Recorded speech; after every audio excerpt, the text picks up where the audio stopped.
hidden treasures. It's a great pleasure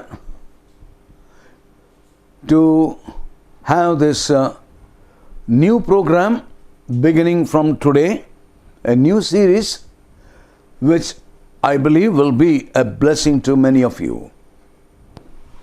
ಈ ದಿವಸದಲ್ಲಿ ನಾವು ಪ್ರಾರಂಭ ಮಾಡತಕ್ಕಂಥ ಈ ನೂತನವಾದಂಥ ಕಾರ್ಯಕ್ರಮದ ಸತ್ಯವೇದದ ಅಧ್ಯಯನದ ಮಾಲಿಕೆ ಅದು ನಿಮ್ಮಲ್ಲಿ ಅನೇಕರಿಗೆ ಆತ್ಮೀಕ ಲಾಭವನ್ನು ತರಲಿ ಎಂಬಂಥ ಪ್ರಾರ್ಥನೆಯೊಡನೆ ಈ ದಿನದ ಕಾರ್ಯಕ್ರಮವನ್ನು ನಾವು ಪ್ರಾರಂಭಿಸೋಣ. ಭೂಮಿಯಾಕಾಶಗಳನ್ನು ನಿರ್ಮಾಣ ಮಾಡಿದ ಪರಲೋಕದ ನಮ್ಮ ತಂದೆಯಾದ ದೇವರೇ, ನೀನು ನಮಗೆ ಕೊಟ್ಟಂಥ ಈ ಅಮೂಲ್ಯವಾದ ಸಮಯಕ್ಕಾಗಿ ನಿನಗೆ ಸ್ತೋತ್ರ.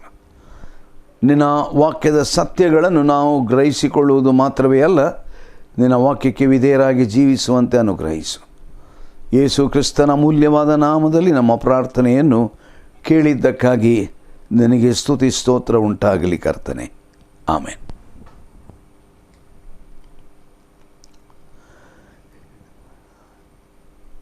Shall we turn our attention to the book of Ephesians? ನಮ್ಮ ಗಮನವನ್ನು ದೇವರ ದಾಸನಾದಂಥ ಪೌಲನು ಬರೆದ ಎಫೆಸದವರಿಗೆ ಬರೆದಂಥ ಪತ್ರಕ್ಕೆ ನಾವು ತಿರುಗಿಸೋಣ. ಪೌಲನು ಎಫೆಸದವರಿಗೆ ಬರೆದ ಪತ್ರಿಕೆ, ಅದರಲ್ಲಿ 1-2 ವಚನಗಳನ್ನು ನಾನು ಮಾತ್ರ ಓದ್ತೇನೀಗ. ದೇವರ ಚಿತ್ತಾನುಸಾರವಾಗಿ ಕ್ರಿಸ್ತ ಯೇಸುವಿನ ಅಪೋಸ್ತಲನಾದ ಪೌಲನು ಎಫೆಸದಲ್ಲಿರುವ ದೇವಜನರಿಗೂ ಕ್ರಿಸ್ತ ಯೇಸುವಿನಲ್ಲಿ ನಂಬಿಕೆ ಇಟ್ಟಿರುವವರಿಗೂ ಬರೆಯುವುದೇನೆಂದರೆ, ನಮ್ಮ ತಂದೆಯಾದ ದೇವರಿಂದಲೂ ಕರ್ತನಾದ ಯೇಸು ಕ್ರಿಸ್ತನಿಂದಲೂ ನಿಮಗೆ ಕೃಪೆಯು ಶಾಂತಿಯು ಆಗಲಿ ಎಂಬುದಾಗಿ. I'll read in English. Paul, an apostle of Christ Jesus, by the will of God, to the saints who are in Ephesus and are faithful in Christ Jesus, grace to you and peace from God, our Father, and the Lord Jesus Christ. May the Lord bless the study that we are going to undertake from today. Now, from today onwards, we will be looking into the book of Ephesians. ಈ ದಿವಸದಿಂದ ಪ್ರಾರಂಭಗೊಂಡು ನಾವು ಭಕ್ತನಾದಂಥ ಪೌಲನು ಎಫೆಸದವರಿಗೆ ಬರೆದ ಪತ್ರವನ್ನು ಅಧ್ಯಯನ ಮಾಡುವುದಕ್ಕಿದ್ದೇವೆ. ಈ ಪತ್ರದ ಅಧ್ಯಯನ ಮಾಡುವುದಕ್ಕಿಂತ ಮುಂಚಿತವಾಗಿ ಈ ಪತ್ರಕ್ಕೆ ಸಂಬಂಧಪಟ್ಟಂಥ ಕೆಲವು ವಿಚಾರಗಳನ್ನು ಪೀಠಿಕಾರೂಪವಾಗಿ ಅಥವಾ ಮುನ್ನುಡಿಯಾಗಿ ನಿಮ್ಮ ಮುಂದಕ್ಕೆ ತರಬೇಕೆಂಬುದಾಗಿದ್ದೇನೆ. Before we get into the study, I would like to take some time to give you an introduction. It's only when we have an introduction, proper understanding will be there. Several years ago, the Los Angeles Times reported the story of an elderly man and wife who were found dead in their apartment. ಅನೇಕ ವರ್ಷಗಳಲ್ಲಿ ಹಿಂದೆ loss angels time ಎಂಬಂಥ ವರ್ತಮಾನ ಪತ್ರಿಕೆ ಅಲ್ಲಿ ಬಂದಂಥ ವಿಷಯ ನಮ್ಮ ದೇಶದ ವರ್ತಮಾನ ಪತ್ರಿಕೆಗಳಲ್ಲಿ ಅದು ಪ್ರಕಟವಾಗಿತ್ತು. ಏನು ಅಂತ ಹೇಳಿದ್ರೆ, ವಯಸ್ಸಾದಂಥ ದಂಪತಿಗಳಿಬ್ಬರು ಅವರು ವಾಸವಾಗಿದ್ದಂಥ ಮನೆಯಲ್ಲಿ ಅವರು ಸತ್ತು ಹೋದಂಥ ಒಂದು ಹಿನ್ನೆಲೆ. Autopsies revealed that both had died of severe malnutrition. ಅವರಿಗೆ ಆಹಾರದ ಅಂದರೆ ಪೌಷ್ಟಿಕ ಆಹಾರದ ಕೊರತೆ ಇದ್ದದ್ದರಿಂದಾಗಿ ಅವರು ತೀರಿ ಹೋದರು ಎಂಬಂಥ ಒಂದು ತಿಳುವಳಿಕೆ ಅವರಿಗೆ ಬಂತು. ಅದರ ಕುರಿತಾಗಿ ಅವರು ಪರೀಕ್ಷೆ ಮಾಡುವಾಗ, although investigators found a total of $40,000 stored in paper bags in a closet. ಆದರೆ ಅವರ ಮನೆಯನ್ನು ಪರೀಕ್ಷೆ ಮಾಡಿದಂಥ ವೇಳೆಯಲ್ಲಿ ಸುಮಾರು $40,000 ಆ ಪೇಪರ್ನಲ್ಲಿ, ಅದು ಅವರದು ಕಬರ್ಡ್ನಲ್ಲಿ ಒಳಗಡೆ ಇತ್ತಂತೆ. ಆಲೋಚನೆ ಮಾಡಿರಿ, $40,000. ಇದು ಈಗಿನ ಕತೆ ಅಲ್ಲ, ನಾನು ಬಹಳ ಚಿಕ್ಕವನಾಗಿದ್ದಾಗ ಓದಿದಂಥ ಒಂದು ಕತೆ ಇದು. ಕತೆ ಅಲ್ಲ, ನಿಜವಾಗಿ ನಡೆದ ಘಟನೆ ಇದು. ಆಗಿನ ಕಾಲದಲ್ಲಿ $40,000 ಅಮೇರಿಕಾದಲ್ಲಿ, ಅದು ಕೂಡ ಅಂದರೆ ಅದೇನು ಸಣ್ಣದಾದ ಮೊತ್ತ ಅಲ್ಲ. ಮತ್ತು ಅಮೇರಿಕಾದಲ್ಲಿ ನಮಗೆಲ್ಲರಿಗೆ ತಿಳಿದಿರುವ ಹಾಗೆ ಊಟಕ್ಕಿಲ್ಲದೆ ಸಾಯುವಂಥದ್ದಂತ ಕೇಳಿದರೆ ಅದೊಂದು ನಿಜವಾಗಿಯೂ ವಾರ್ತೆ. ಅದು ನಾವು ಚಿಕ್ಕಂದಿರುವಾಗ ಆಫ್ರಿಕಾ ದೇಶದಲ್ಲಿ ಬಡತನದಲ್ಲಿ ಹಸಿವಿನಿಂದ ಸತ್ರು ಅಂತ ಕೇಳ್ತಿದ್ದೆವು. ಆದರೆ ಅಮೇರಿಕಾದಲ್ಲಿ ಸತ್ರು ಅಂತಲ್ಲಿ ಹೇಳುವಾಗ ಅದೊಂದು ದೊಡ್ಡದಾದಂಥದ್ದು ವಾರ್ತೆ ಆಯಿತು. ಆಮೇಲೆ ಇನ್ನೊಂದು ಕತೆ ನನ್ನ ನೆನಪಿಗೆ ಬರ್ತದೆ. ಇದು ಕೂಡ ಅಮೇರಿಕದ ಒಂದು ಕತೆ. ಇದು ಅಲ್ಲಿದ್ದಂಥ ಒಂದು ಸ್ತ್ರೀ, ಅವಳ ಹೆಸರು ಹೆಟ್ಟಿ ಗ್ರೀನ್ ಎಂಬುದಾಗಿ. ಯಾಕೆ ನಾನು ಇದನ್ನು ಹೇಳ್ತೇನಂತ ಹೇಳಿದ್ರೆ, ಈ ಒಂದು ಹೆಂಗಸು ವಯಸ್ಸಾದವಳು ಅಮೇರಿಕ ದೇಶದ ಅತಿ ಪ್ರಸಿದ್ಧ ಜಿಪುಣೆ ಅಥವಾ ಲೋಬಿ ಎಂಬುದಾಗಿ ಎಣಿಸಿಕೊಳ್ಳಲ್ಪಟ್ಟಿದ್ಲಂತೆ. ಇದು ಒಂದು ವಾರ್ತೆ ಅಲ್ವಾ? ಯಾಕಂದರೆ ಅಮೇರಿಕ ದೇಶದಲ್ಲಿ ಸಾಧಾರಣವಾಗಿ ಅವರು ತಮಗೆ ಬೇಕಾದ ರೀತಿಯಲ್ಲಿ ಸಂತೋಷ ಪಡುವಂಥ ವ್ಯಕ್ತಿಗಳು. ಬೇಕಾದಷ್ಟು ಸಂಪಾದನೆ, ಬೇಕಾದಷ್ಟು ದುಡ್ಡು ಎಲ್ಲ ಉಂಟು. ಹಾಗಿರುವಾಗ ಅವರ ಮಧ್ಯದಲ್ಲಿ ಜಿಪುಣೆಯರಿದ್ದಾರೆ ಅಂತ ಹೇಳುವಂಥದ್ದು ವರ್ತಮಾನ ಪತ್ರಿಕೆಗಳಿಗೆ ಅದೊಂದು ನಿಜವಾದ ಸುದ್ದಿಯಾಗಿತ್ತು. 1916 ಆಕೆ ತೀರಿ ಹೋದ್ಲಂತೆ. ಯಾರು? ಈ ಜಿಪುಣೆಯಾಗಿದ್ದಂಥ ಹೆಟ್ಟಿ green ಎಂಬಾಕೆ.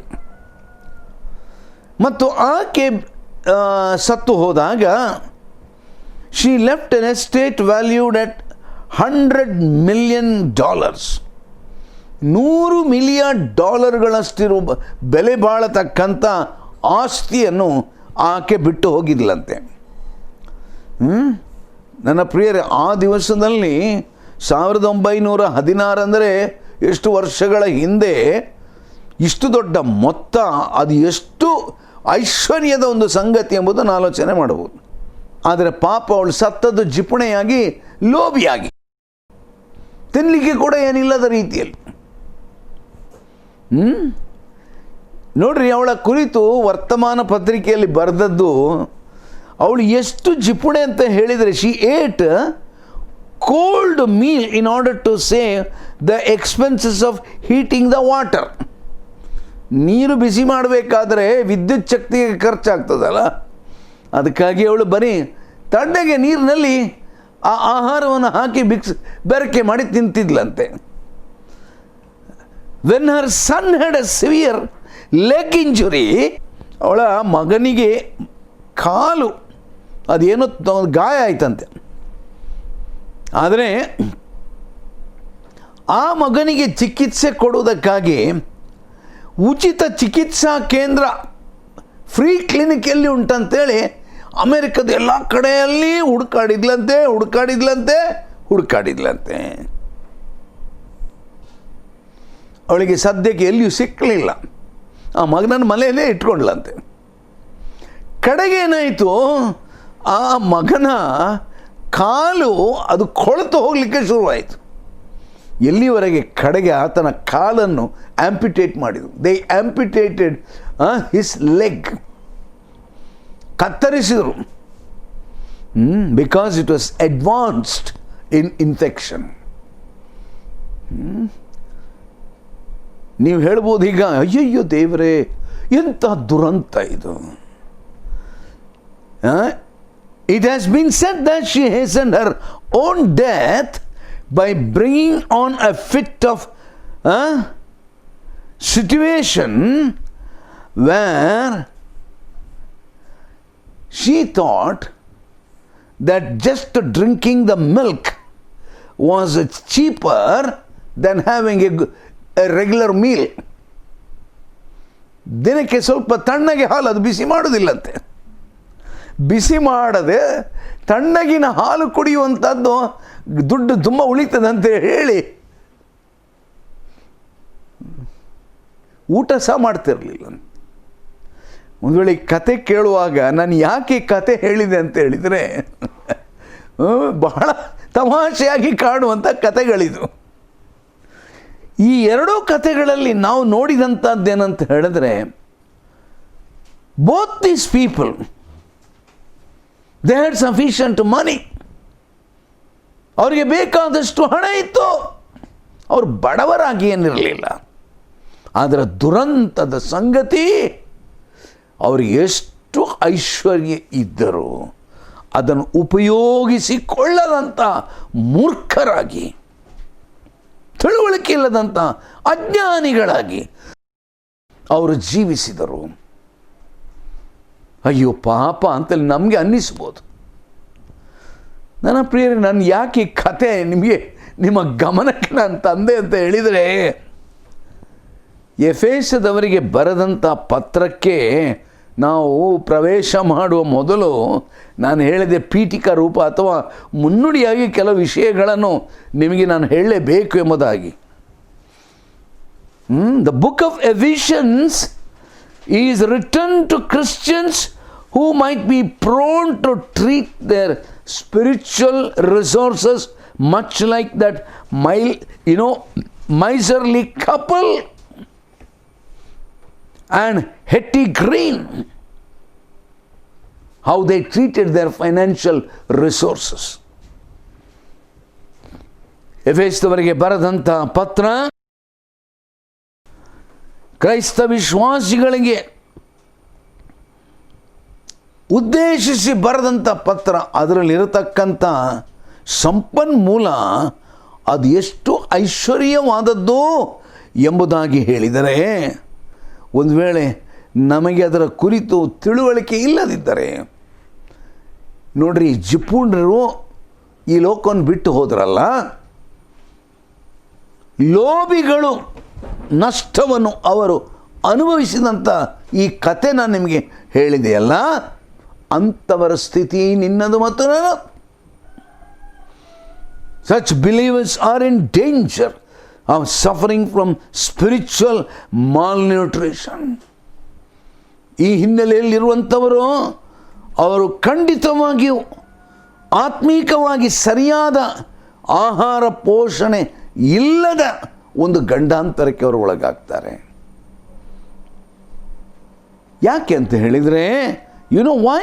Because they do not take advantage of the great storehouse of spiritual nourishment and resources that is at their disposal. ದೇವರು ಅವರ ಸ್ವಂತ ಕಾಲಬುಡದಲ್ಲಿ ಇಟ್ಟಂಥ ಅಮೂಲ್ಯವಾದ ಆತ್ಮೀಕವಾದಂಥ ದಾಸ್ತಾನು ಮಳಿಗೆಯಿಂದ ಆತ್ಮೀಕವಾದಂಥ ಪೋಷಣೆಯನ್ನು ಪಡೆಯದೆ ಹೋಗುವಂಥದ್ದು ಎಂಥ ಒಂದು ದೊಡ್ಡ ದುರಂತ.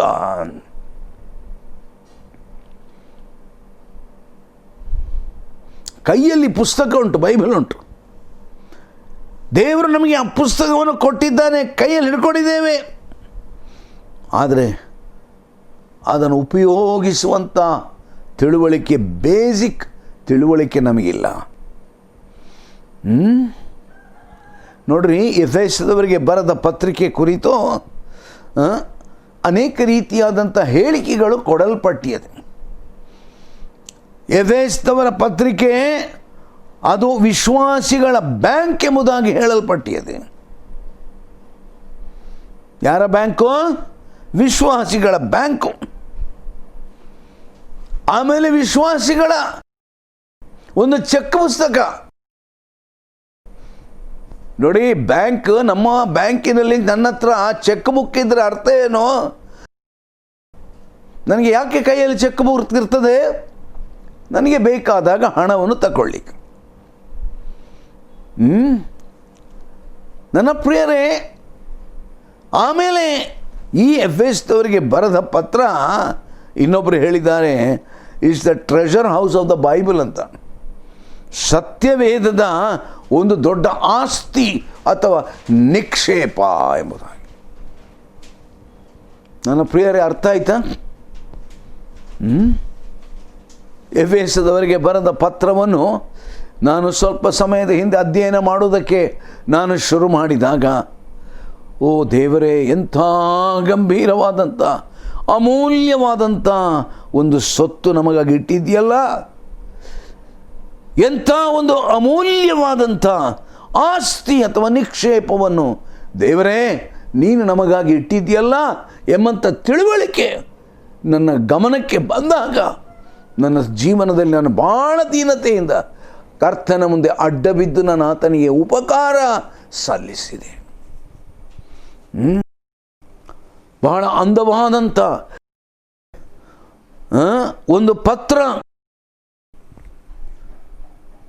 ಕ್ರೈಸ್ತ ವಿಶ್ವಾಸಿಗಳಿಗೆ, ಅವರಿಗೆ ದೇವರು ಕೊಟ್ಟಂಥ ಬಹಳ ಐಶ್ವರ್ಯ, ಸೊತ್ತು ಮತ್ತು ಯೇಸು ಕ್ರಿಸ್ತನಲ್ಲಿರುವಂಥ ಪರಿಪೂರ್ಣತೆಯ ಬಗ್ಗೆ ಎಫೆಸದವರಿಗೆ ಬರೆದ ಪತ್ರ ನಮಗೆ ತಿಳಿಸುವಂಥದ್ದು.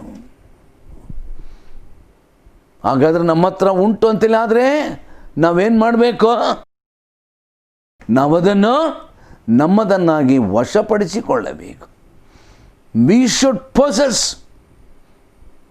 And claim and enjoy that position.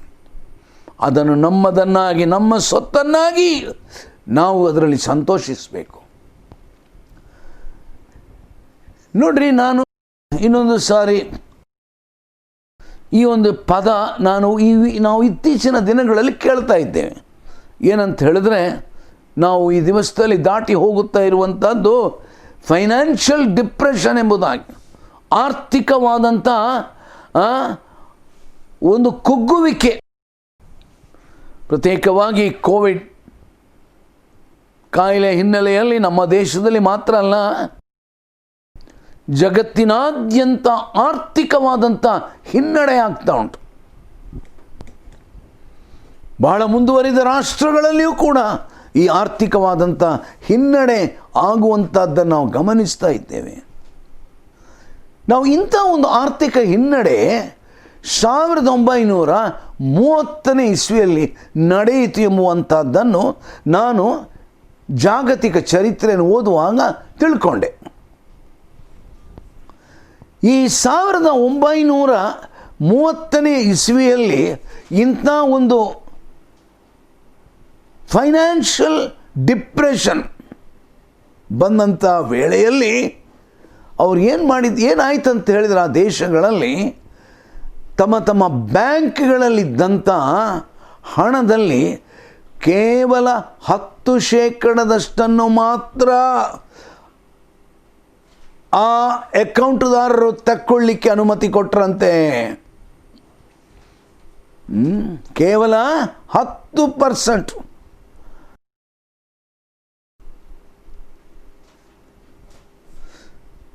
ಯಾಕೆ ಅಂತ ಕೇಳ್ಬೋದು. ಯಾಕಂದರೆ ಬ್ಯಾಂಕಿನ ಹತ್ರ ಅವರ ಎಲ್ಲ ಆ ಡೆಪಾಸಿಟನ್ನು ಅದಕ್ಕೆ ಸರಿದೂಗಿಸುವಂಥ ಒಂದು ಬಂಡವಾಳ ಅವರಲ್ಲಿ ಕಡಿಮೆ ಆಗಿತ್ತು. ನನ್ನ ಪ್ರಿಯರು, ಈಗಲೂ ಕೂಡ ನಾವು ಅನೇಕ ಸಾರಿ ಇಂಥ ಒಂದು ಸ್ಥಿತಿಯನ್ನು ಕೇಳಿದ್ದೇವಲ್ಲ. ಇಂಥ ಒಂದು ಬ್ಯಾಂಕ್ ಅದು ಲಾಸ್ಗೆ ಹೋಯ್ತಂತೆ, ಅಂಥ ಒಂದು ಬ್ಯಾಂಕ್ ಅದು ಮುಚ್ಚುತ್ತದಂತೆ, ಇಂಥ ಒಂದು ಬ್ಯಾಂಕ್ ಇಂಥ ಸ್ಥಿತಿಯಂತೆ, ಇನ್ನು ಮೇಲೆ ಡೆಪಾಸಿಟರ್ಸ್ಗೆ ಅವರು ಕೇವಲ 10% ಕೊಡ್ತಾರಂತೆ. 100 ಇದ್ದರೆ 10 ರೂಪಾಯಿ ಮಾತ್ರ ನಿಮ್ಮದು, ಉಳಿದ 90 ರೂಪಾಯಿ ಗುಳುಮ. ಈಗಲೂ ಅದೇ ರೀತಿಯ ಸ್ಥಿತಿಯಲ್ಲಿ ಇದ್ದೇವೆ ನಾವು. ಅಂಥ ಒಂದು ಹಿನ್ನೆಲೆಯಲ್ಲಿ ನನ್ನ ಪ್ರಿಯರೇ, ನಾನು ಯಾಕೆ ಇದನ್ನೆಲ್ಲ ಹೇಳ್ತೇನೆಂದರೆ, ದೇವರು ನಮಗೆ ಕೊಟ್ಟಂಥ bank, the bank that God has given us will not go the depression, limitation or restrictions. ದೇವರ ಈ ಅಮೂಲ್ಯವಾದಂಥ ಬ್ಯಾಂಕು ಅದು ಯಾವ ಮಿತಿ ಇಲ್ಲವೇ ನಿರ್ಬಂಧಗಳಿಗೆ ಅದು ಒಳಗಾಗುವುದಿಲ್ಲ. No Christian therefore has reason to be spiritually deprived, undernourished or impoverished. ಆದ್ದರಿಂದ ಯಾವ ಕ್ರೈಸ್ತರು ಕೂಡ ಆತ್ಮೀಕವಾಗಿ ಅವರೊಂದು ಕಸಿಯಲ್ಪಟ್ಟಂಥ ಅನುಭವಕ್ಕೆ ಅಥವಾ ಪೌಷ್ಟಿಕಾಂಶದ ಕೊರತೆಗೆ ಅಥವಾ ನಿರ್ಗತಿಕರಾದಂಥ ಒಂದು ಸ್ಥಿತಿಗೆ ಬರುವ ಅವಶ್ಯಕತೆ ಇಲ್ಲವೇ ಇಲ್ಲ. In fact he has no reason not to be completely healthy and immeasurably rich in the things of God. ದೇವರ ಕಾರ್ಯಗಳಲ್ಲಿ, ದೇವರ ವಿಚಾರಗಳಲ್ಲಿ ಅವನು ಐಶ್ವರ್ಯವಂತನಾಗಿರುವುದನ್ನು ಬಿಟ್ಟು ಬಡವನಾಗಿರಲಿಕ್ಕೆ ಸಾಧ್ಯವೇ ಇಲ್ಲ. The Lord's heavenly resources are more than adequate to cover all our past debt.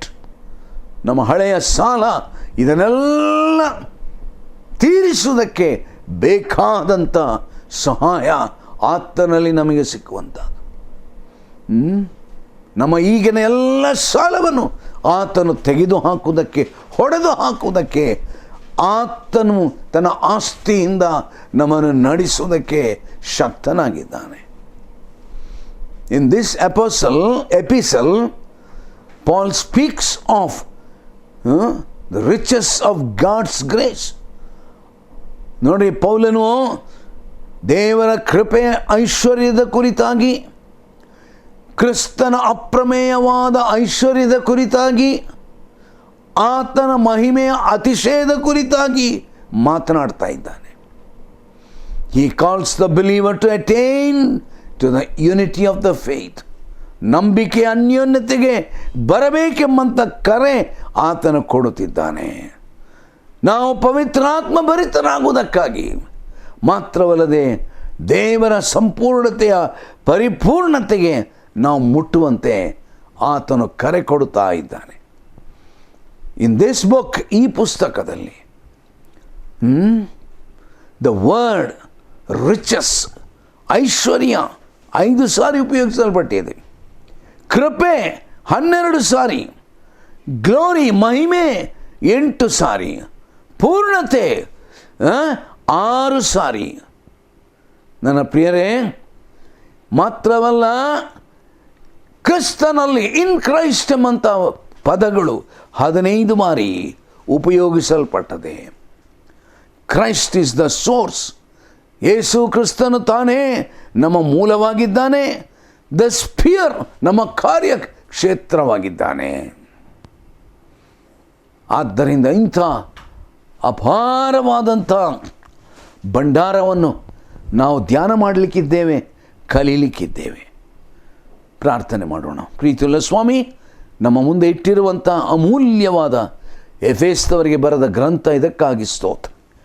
ನಾವು ಮುಂದಿನ ದಿನಗಳಲ್ಲಿ ಇದನ್ನು ಅಧ್ಯಯನ ಮಾಡುವಾಗ ಇದರ ಮೂಲಕವಾಗಿ ಆತ್ಮಿಕ ಚೈತನ್ಯ ನಾವು ಪಡ್ಕೊಳ್ಳುವಂತೆ ಅನುಗ್ರಹಿಸು. ಯೇಸು ಕ್ರಿಸ್ತನ ಅಮೂಲ್ಯವಾದ ನಾಮದಲ್ಲಿ ನಮ್ಮ ಪ್ರಾರ್ಥನೆಯನ್ನು ಕೇಳಿದ್ದಕ್ಕಾಗಿ ಸ್ತೋತ್ರ. ಆಮೇನ್.